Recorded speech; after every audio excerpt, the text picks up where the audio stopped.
ઝઘડિયા તાલુકાના બલેશ્વર ગામ ખાતેના પવન ક્રિકેટ ગ્રાઉન્ડમાં સમસ્ત વસાવા સમાજ સ્વાભિમાન સભાનું પ્રથમ વખત ભવ્ય આયોજન કરવામાં આવ્યું હતું।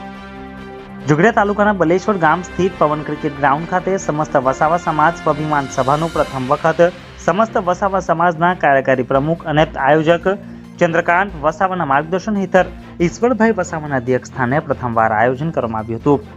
આ પ્રસંગે સમસ્ત વસાવા સમાજ સ્વાભિમાન સભાના કાર્યકારી પ્રમુખ અને આયોજક ચંદ્રકાંત વસાવાએ માધ્યમો સાથે વાત કરતા કહ્યું હતું કે આ સભા ફક્ત અને ફક્ત આદિવાસીઓના ઉત્થાન અને કલ્યાણની નેમ સાથે યોજવામાં આવી છે। દક્ષિણ ગુજરાતના આદિવાસી વસ્તી ધરાવતા બાહોટ ગામડાઓના આગેવાનને રૂબરૂ મળી તાલુકા અને જિલ્લા લેવલ સુધી તમામ આગેવાનોને મળી આ સમગ્ર કાર્યક્રમનું આયોજન કર્યું હતું।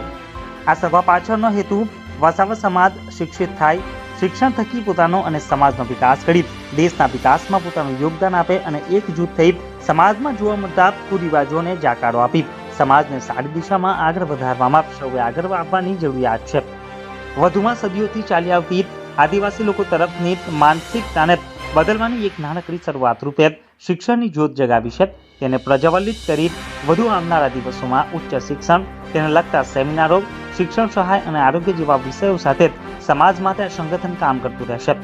સમસ્ત વસાવા સમાજ સ્વાભિમાન સભામાં આદિવાસી સમાજના અગ્રણી સાંસદ સભ્યો, ધારાસભ્યો, પૂર્વ ધારાસભ્યો સહિત વસાવા સમાજના સામાજિક આગેવાનો, બ્યુરોક્રેટ્સ, તબીબો, વકીલો, ખેલાડીઓ વગેરે તમામ ક્ષેત્રે ઉત્કૃષ્ટ પ્રદાન આપનાર તેમજ સમાજમાં આગળ પડતો ભાગ ભજવનારા શ્રેષ્ઠીઓની પ્રેરક ઉપસ્થિતિ હતી।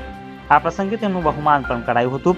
સમસ્ત વસાવા સમાજ સ્વાભિમાન સભામાં આદિવાસી સમાજના કાર્યક્રમમાં ભરૂચના સાંસદ મનસુખભાઈ વસાવા, નાંદોદના ધારાસભ્ય ડોક્ટર દર્શનાથ દેશમુખ, દેડિયાપાડાના પૂર્વ ધારાસભ્ય મહેશ વસાવા, દેડિયાપાડાના વર્તમાન ધારાસભ્ય ચૈતર વસાવાના પત્ની વર્ષાબેન વસાવા, કોંગ્રેસના પૂર્વ ધારાસભ્ય પીડી વસાવા, ઝઘડિયાના ધારાસભ્ય રીતેશ વસાવા સહિત અગ્રણી સભ્યો, સમાજના સામાજિક આગેવાનો, બ્યુરોક્રેટ્સ, ડોક્ટર, વકીલ, ખેલાડીઓ વગેરે તમામ ક્ષેત્રે ઉત્કૃષ્ટ પ્રદાન આપનાર તેમજ સમાજમાં આગળ પડતો ભાગ ભજવનારા શ્રેષ્ઠીઓની ઉપસ્થિતિ હતી।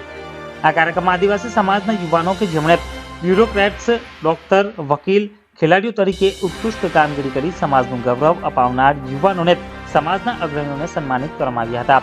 આ સભામાં અગ્રણી સામાજિક કાર્યકરો સહિત મોટી સંખ્યામાં દક્ષિણ ગુજરાતના વસાવા સમાજના હજારોની સંખ્યામાં જનમેદની ઉમટી પડી હતી।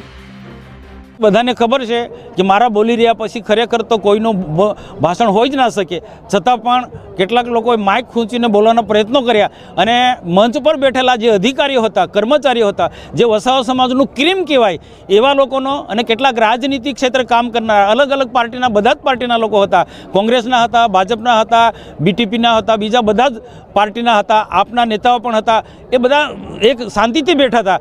તો કેટલાક શાંતિકર ભાઈ વસાવાએ ઈરાદાપૂર્વક આ લોકોની સામે આંગળી કરીને કીધું કે સુધારવાની અમને જરૂર છે, એક થવાની આજે જરૂર છે। ભાઈ સમાજના આજે બધા લોકો એક છે, એને આ વાત કહેવાની જરૂર નથી, પણ શાંતિકર વસાવાને મારે કહેવાનું કે એકતા પરિષદ તલવો છો આદિવાસી એકતા પરિષદ, તો આદિવાસી એકતા પરિષદમાં સંગઠનની વાતો કરવાની હોય, આ ભાગલા પાડવાની વાતો ના કરવાની હોય, આદિવાસી સમાજને એક દિશામાં લઈ જવાનું હોય। આ તો નેતાઓના વિરુદ્ધમાં, અધિકારીઓના વિરુદ્ધમાં, એ અધિકારી કેમ બન્યા છે, એના મા બાપે ભણ્યા છે, એમની પાસે કંઈક ને કંઈક આગવી સૂઝ છે, તો આદિવાસી અધિકારીઓ કર્મચારીઓ નોકરી કરે છે અને સમાજની લાગણી છે આ આદિવાસીઓને, આ કર્મચારીઓને, તો આજે અહીંયા તો એમના તરફ આંગળી કરીને જે શાંતિકર વસાવાએ જે એમના પર નીચે ઉતારવાના પ્રયત્નો કર્યા, એમને ખરાબ રીતના ચિત્રો ના કર્યા, એને સખત શબ્દોમાં વખોડી કાઢું અને શાંતિકરને આવનારા દિવસોમાં ઈંટનો જવાબ પથ્થરથી આપીશું।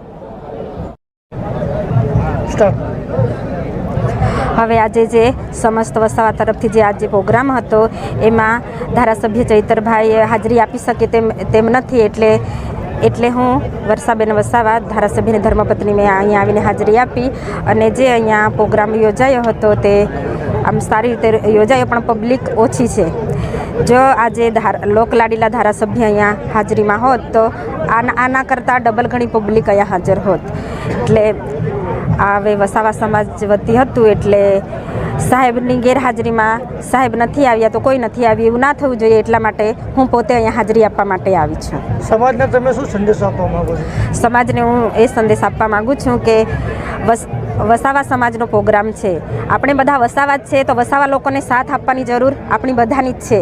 એટલે વસાવા લોકોને હું ખાસ વિનંતી કરું છું કે તમે કોઈ પણ જગ્યાએ કોઈને પણ આમ કોઈ ઘટના બની હોય અને સહન શક્તિ કરવા માટે બધું વસાવા સમાજ ભેગું થઈ અને સાથ સહકાર આપે એ જ મારી અપીલ છે વસાવા સમાજને. ચૈતરભાઈ અત્યારે જેલમાં છે તો સમાજને તમે એમના વિશે શું કહેવા માંગો છો?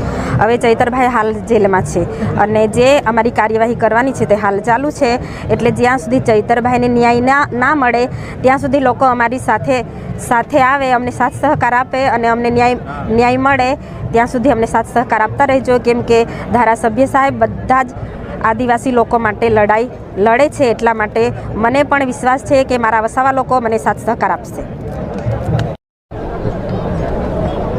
નમસ્કાર, હું ચંદ્રકાંત વસાવા, સમસ્ત વસાવા સમાજ ગુજરાત કારોબારી પ્રમુખ. મિત્રો, આજે સમસ્ત વસાવા સમાજ સ્વાભિમાન સભાનું એક આયોજન થયું હતું. એનો ઉદ્દેશ્ય એ હતો કે આદિવાસી સમાજના જે કુરિવાજો છે તેમજ શિક્ષણ આગળ વધે, શિક્ષણ છોકરાઓ લે અને શિક્ષણ થકી લોકોની આર્થિક પરિસ્થિતિ સુધરે, તેમજ સંગઠિત થઈ અને એક શક્તિ બને, દેશના વિકાસમાં પણ એ શક્તિ કામ લાગે એવો ઉદ્દેશથી અમે ચાલુ કરેલું. એમાં અલગ અલગ ગામોમાં અમે મિટિંગ કરેલી, દરેક જિલ્લામાં મિટિંગ કરી, દરેક જિલ્લામાં ફર્યા પછી અલગ અલગ આપણે સમાજના આગેવાનોને મળ્યા, સમાજના અમારા જે રાજકીય આગેવાનોને પણ મળ્યા, તાલુકા લેવલે, જિલ્લા લેવલે બધા આગેવાનો અમને સારો સહકાર આપ્યો અને સમાજને સંગઠિત અને શિક્ષિત બનાવવા માટેના જે પ્રયાસો હતા એ કર્યા છે. એમાં અમારો જે શિક્ષિત વર્ગ છે 1%, એ લોકોએ પણ આવનાર સમયમાં સમાજમાં સારા સેમિનારો કરીશું અને જ્યાં જ્યાં જરૂર પડશે ત્યાં યુવાઓને ભેગા કરી યોગ્ય ટ્રેનિંગ આપીશું એવા અમને વચનો આપ્યા છે. તો આજરોજ જે અહીં વસાવા સમાજની જે સભા થઈ એમાં બધા મિત્રોનો તેમજ મીડિયા મિત્રોનો, કાર્યકરોનો